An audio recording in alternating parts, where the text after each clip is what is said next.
மக்களவை தேர்தல் களத்தில் தமிழகம் இன்று காலை முதல் பெரும் பரபரப்பு ஏற்பட்டுள்ளது. அதிமுகவின் 14 பேர் கொண்ட முதல்கட்ட வேட்பாளர் பட்டியலை பொதுச் செயலாளர் எடப்பாடி பழனிசாமி வெளியிட்டார்.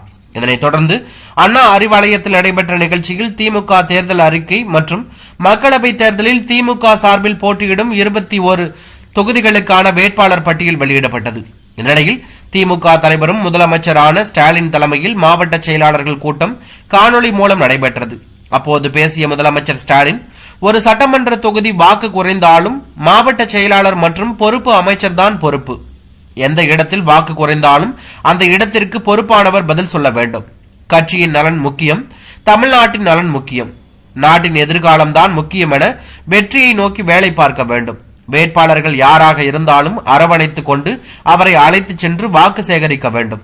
மக்களவை தேர்தலுக்கு பிறகு ஒன்றியம், நகரம், பகுதி, பேரூர் அளவில் வாக்கு வித்தியாசத்தில் பட்டியலை போட்டு பார்க்க போகிறேன் என அவர் தெரிவித்துள்ளது பரபரப்பை ஏற்படுத்தியுள்ளது.